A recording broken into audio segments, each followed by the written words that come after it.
Hey guys, we're going to go in and we're going to create something like this, and we're going to do it procedurally. So that way we'll have like a little node set where you can procedurally modify these things. You can increase, the width and different things. So you can kind of change where these are procedurally. You can extend it. You can decrease or increase the column count as you see fit, and it will maintain its position. So let's jump right in. Hey guys, welcome. We're going to go over a node that not too many people probably know about and definitely don't hear anybody talking about. It's pretty powerful and it's pretty fun and it's super easy.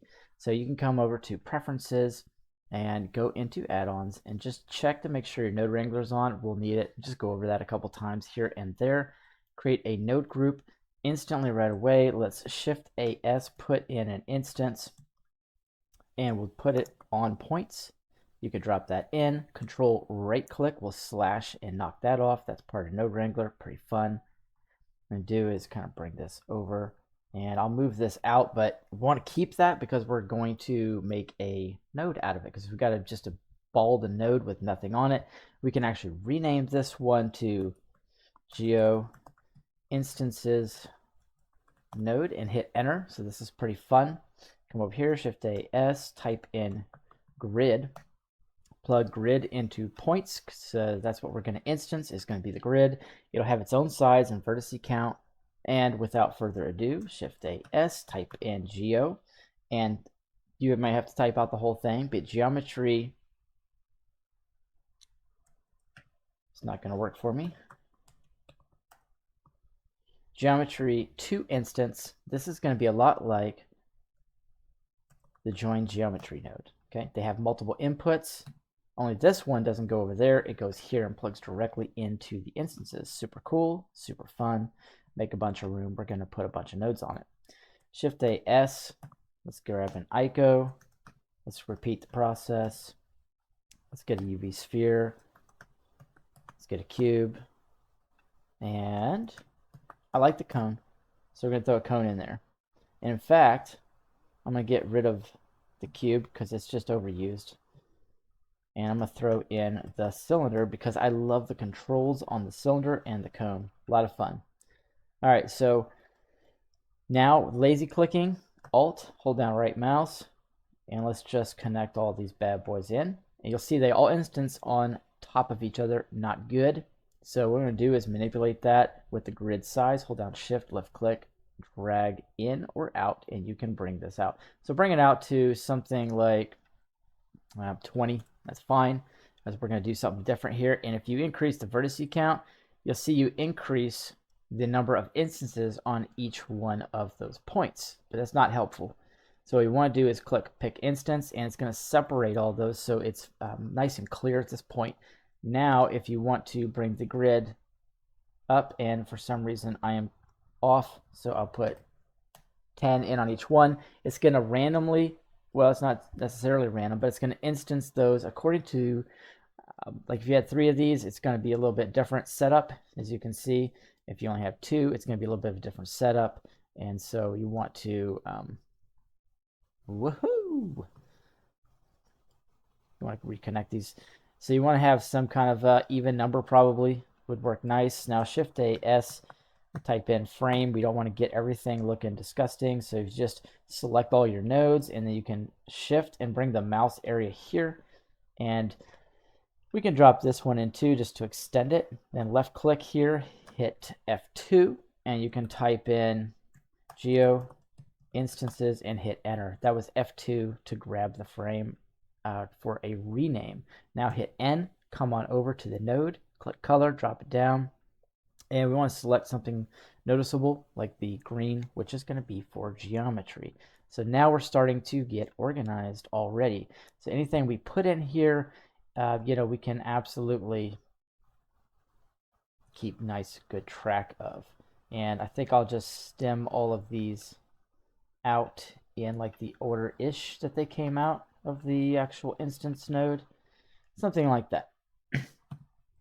And so now I'm going to want to manipulate each one of these individually probably, right? So Shift-A-S, you can put in a transform geometry, drop that in there, and just for the sake of how this is going to look, I'll Shift-D and drop one of these into each one. And so now each one of these has a transform. So if I come in here and just move, and that's funny, I actually put one on the grid. I don't need to do that. It's going to move the whole grid. So Control X with this node selected will wipe that out with the node wrangler and reconnect the noodle wire for you. So how about we try it this way? And I'll grab the Z and I can bring this up. So if I want, I can bring this up, say 5. Make a little bit of space. Bring this one up something like 3 perhaps. See how that's looking. Doesn't really matter. You bring it up wherever you want. And I'll bring this one down a touch. And so now we're manipulating every single one of these to kind of go where we want. And if we want, we could begin to do some transforms, some rotations. You could go as far, and I think it's a good idea to keep like a format to each one of these as you do it. Have the actual node itself on top, like writing code. And so whatever is under it is, like, this will be the operation, and this will be the function, if you will, if that makes sense. And so each one of these, you can, control the radius and so on. And for how this ends up looking, just for now, I could put a set shade smooth right here and then realign all this. Excuse me. And now this is a Boolean value. So what I can do with this is I can actually select the set shade smooth, and I can bring this over. There's a little less intuitive way to do it, because you may want to like just bring this down a little bit closer. And what's going to do is it's going to start dumping stuff into the node that we might want. And some of the primary things we're going to want to control are going to be like the grid size. It's going to be super important. And we're going to want to export the vertices and the count as well, so we can manipulate this. So now in the node, we'll be able to make those adjustments as necessary and start doing things and kind of randomize stuff. So your settings are going to be like the vertice count is going to, like how it looks is going to be indicative of how this is set. And so you just have to kind of experiment around with that. Now, so you continuously stay organized, you can go to group, and we can go to size, because size is going to matter. So we want to put in grid, and I'll just control copy that so I can double click and kind of bring the mouse over, save a couple of steps, and just throw that in there. All right, and then of course, it doesn't make sense to have the Boolean at the top, so you can grab that. That's pink. The pink is the Boolean. Bring it down. The gray is going to be the float. Integers are going to be the like darker green, and the light green is going to be geometry. And then blue, if you've got any blue values like this transition here, well, that's not always the case. Not always the case, but that's a vector. And so that will output vector data for the transform, if you will, and work like that. And you see how that came out. It kind of leaves it a triangle, which is like a field. Now I'll give you one example of this, and then also understand that once you've created this, you can actually stack these and make more. So you could stack the instance on points and all of these, and then have those pop up on the mesh and kind of manipulate the position. It's kind of like a cheat way around doing attributes and things like that. Oh yeah, and if you get a dead value here that's no longer there, it's going to show up, but it won't do anything. So you could come back over here to this translation and hit the minus and remove that and clean it up. All right, so let's check out a slightly more practical application for this. What I want to do is I want to line all of these up and maybe just modify them a little bit. So I'm going to see how this kind of goes here. I wouldn't mind bringing the subdivisions up a few times for the icosphere, and I could change the radius if I wish. And I'll go to the cone, and let's see. I'm gonna go ahead and bring the Z axis here, and probably want to bring the top out just a touch, and then bring the depth up. You'll see what I'm making here in just a minute, and then I'll come down to the cylinder. This is good to do it this way, so you know, kind of like you could follow you. Like as I'm going through here, I already know that my cone's at the bottom here, and then I put it at the bottom in my code. So it just makes sense. You can find it better. And so I'll bring the, oops, I did not do that. But anyways, that's what I'm going to do. That's what I meant to do. And if you select everything, including the frame, it'll move with you and it'll frustrate. So try not to do that. And so I can kind of bring this up, fill segments, vertice count just a little bit, and then maybe bring up the radius, because this can be like a base. And what I want to do now is I want to drop the count on either the X or the Y. It really doesn't matter.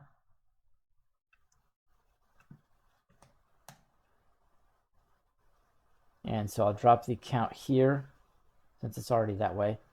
And now what I've got is the beginning of like some pillars or a bridge or something, and I could go ahead and drop in a plane and maybe scale that up.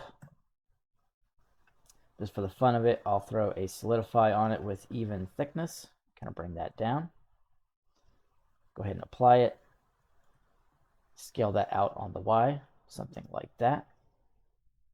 All right, so for this example, I'm going to turn the pick instance off, and I'm going to use the translation on the Z axis for each one of these, and just get them to where they're not necessarily intersecting.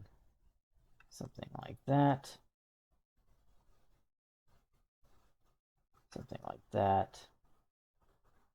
And then I'll bring the Z up for this one. Something like that. And now the count here,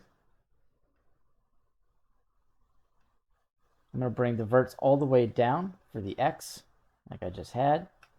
And now what we should be able to do is control how many vertices are in the middle. And I think we could clean this up. So that's the cone, and everything else just needs to come down. So what I'll do, let's see, what do I want to do here? I could just bring the cylinder down and make it easy. So I'll bring the cylinder down, something like that. And now I've got this pathway, and I can populate this pathway, and I'll be able to change the grid size to kind of line that up wherever I want. And then I can extend this one out, something like that. And then I can bring the count up to something like that. And now if I wanted to, very quickly and easily, I could Shift D, G, and Z and bring up a copy of that and come in here. And I think pretty quickly you could have a nice little scene where you kind of drop off over to cycles and go in. And let's turn off the scene world. That's always garbage to me. And then we can pull in a nice HDRI, something like that. And now I want to pull in the I2M add-on just because it's got the exposure right here. And if I want, I can throw some lighting down in here, pretty much anywhere I wish. Grab that light. And I think I'm on CPU as usual. So I'm sure that was just driving everybody crazy. That was the goal. That was the goal. And I can bring this lighting up. Maybe bring it out. And see, what am I on the Y? So I can bring that light right about here. Shift D, G, Y. Bring another light right about here. Shift D, G, Y. And do something like that. And now you've got a procedural hallway I mean, you can literally just come in and control. So if we come back over to the nodes, I may not want that many columns in there. So, I mean, I can bring the grid size in, out. I can extend it, move it back, kind of change the lighting however I would want. And I could bring in an infinite number of these if I wanted to, or just a few.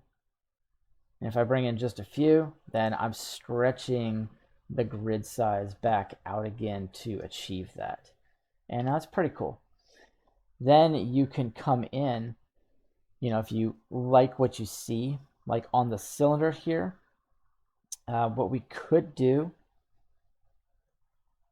is we could put in an extrude mesh node.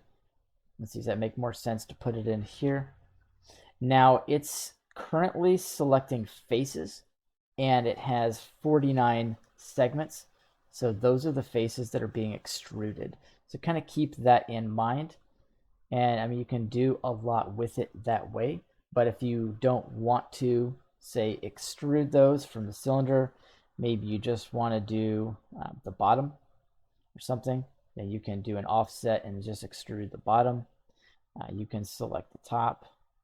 I think the side does make some kind of sense.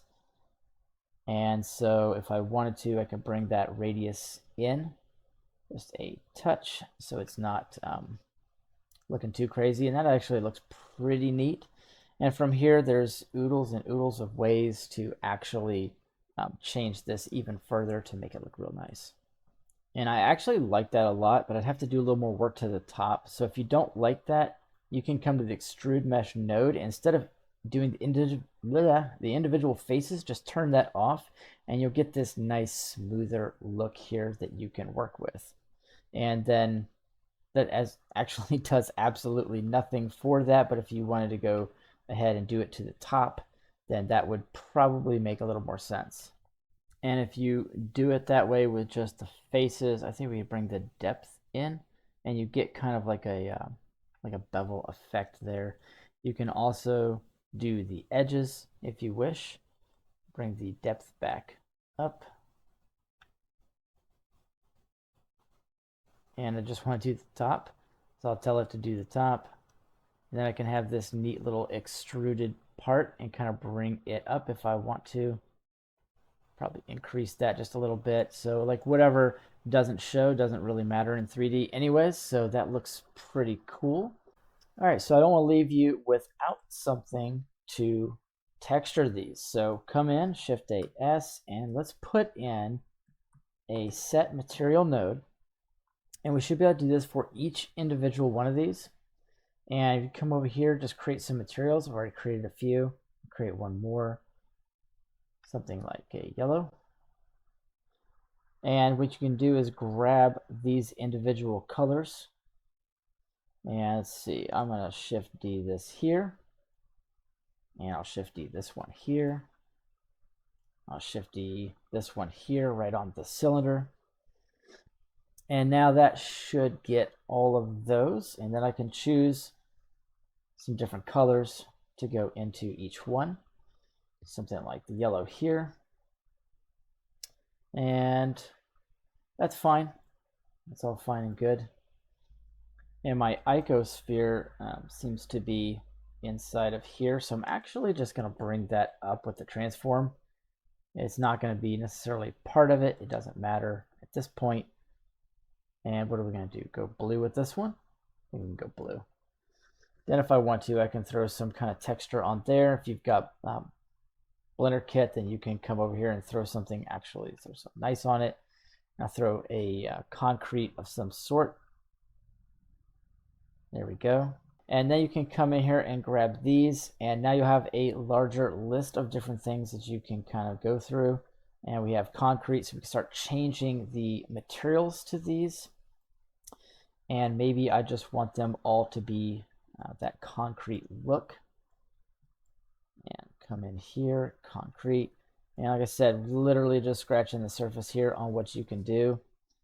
And we'll make all of these concrete with a really nice floor. And then from here, Shift A S, whoops, camera. Control Alt 0. I'll throw a camera in, and R to rotate, and then X, and then X again. We'll move it in different areas, or Y, and then Y again. That way you just don't have to like fool around with it too much. And then the same thing with G, Z, up and down, and then Z again will move you forward. So it's kind of a neat way to actually do some animation, if you will. And I think I like that look right there. And I'll jump back into cycles and kind of see how that's going to end up looking. Maybe bring the exposure up a little bit. And this material is definitely a little too reflective for me, but it's okay. Everything's cool. Also, don't forget, you can take all of these objects, go to Object, go to convert them to a mesh, and they will disappear. And this tutorial's over. Good job. Just kidding.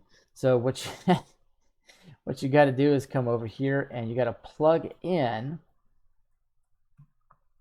a realize instances, okay, and drop that bad boy in there. Go to Object and convert to a mesh, and voila, they're all still there. So now if you wanted to, you could like go in and shade all of these smooth a little bit easier. Be nice. You can do a shade auto smooth for these, and then if you want to make all this look a lot more snazzy, you could come in and like break out of the camera view. Actually, let's join these together with Control J. So when I go into edge select, I can literally select all of these edges and Control B and add like a nice bevel or a nice chamfer, whatever you want to do. Give it a little bit more of a sci-fi-ish type of look. So potentially that does play in how the camera view and everything looks. And we can just render this real quick, see what it looks like. Yeah, it's pretty nice. There's a lot that could be done with that. So just to like get a good starting point. And so I hope that's helpful to everybody. Smash that subscribe, smash that like, go check out the Patreon. For the lowest tier, you will get a free add-on every single month, and it will be a good add-on.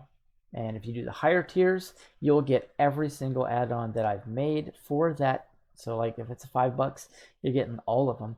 And also there's one for merch, but don't buy the merch yet. Don't do that because I haven't got any artwork on it. Yeah, other than that, you can go to the Gumroad. I'll put a link there. I've got a bunch of free add-ons there as well, and I've got some stuff on the Blender Market that is exclusive. So I will see you guys in the next tutorial lesson.